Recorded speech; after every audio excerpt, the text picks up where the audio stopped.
Well, you can't do that. Yeah, so just a kid. I appreciate you and cherish you as a human being, and I hope your character gets fucking nerfed. You know what? That's fine too. That's very nice of him, right?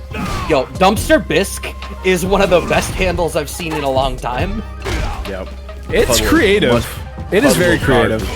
A well-cooked puddle of garbage. But Zach Bob's going through it. Ooh, DDT? Like that. Alright, I don't know what kind of collusion we're having tonight, but this is 4 matches. We've seen 2 matchups. I don't understand how we went from JP Chun to Geef Cammy to JP Chun to Geef Cammy. You know, I kind of like the diversity, though. It's because Banjo wasn't here, so we had to start over. Hey, and by starting with a grappler, you're making all the right decisions. Fix the names.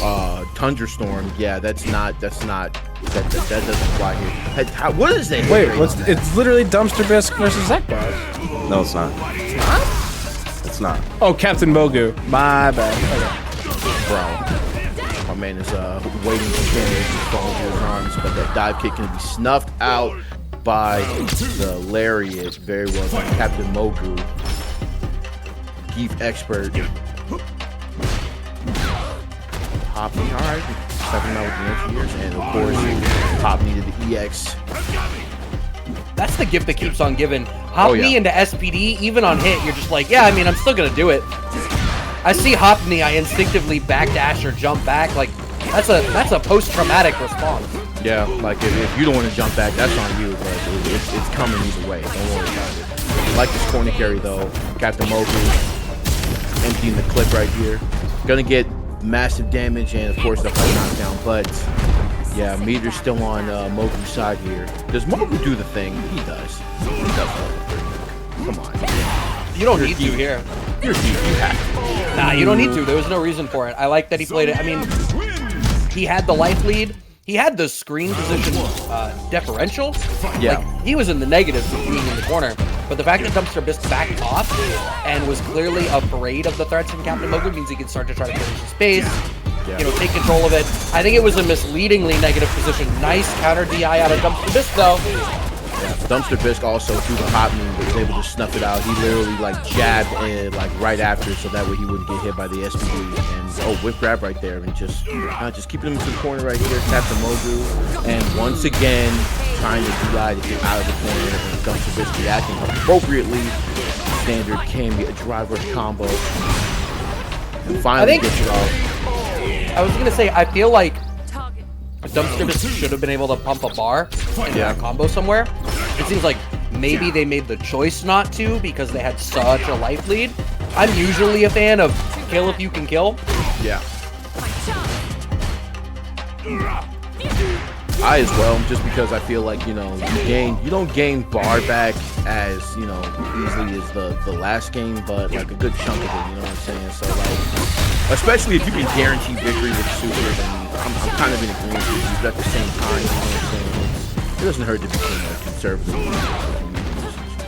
See, maybe it's a character-to-character thing, but I was actually going to say, I feel the opposite. I feel like I'm usually in the position where I can commit a level 1 or a level 2 and feel okay. If stylistically or character-wise, the level 3 is your really important tool, maybe that's a different conversation to be had as DumpsterBisque closes out that game for themselves now. But I feel like Super Bar is not really hard to come by in this game.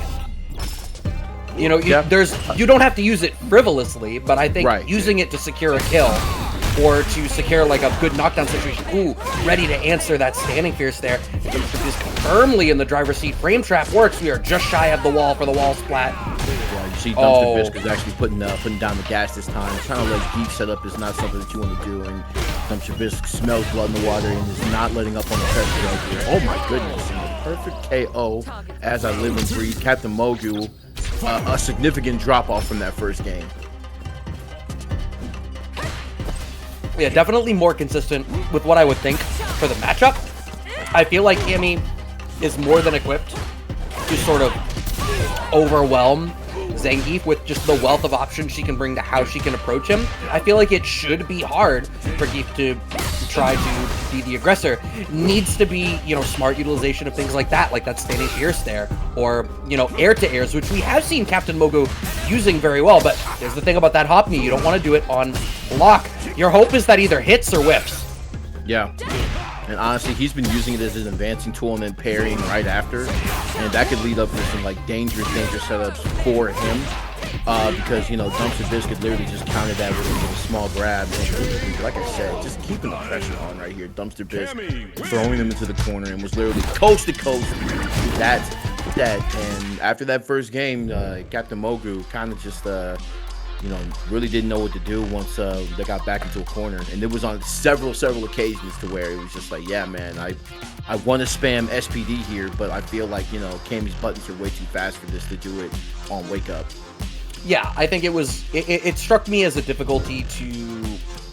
It was somewhere between a difficulty for them to establish their layer 1 or a difficulty for them to compete with Cammy's layer 1. And I think just the point there is, it's just like, you didn't have the right cadence in the flow of the ground game to really be able to make your stuff keep working out. CaptainMogu says all of the answers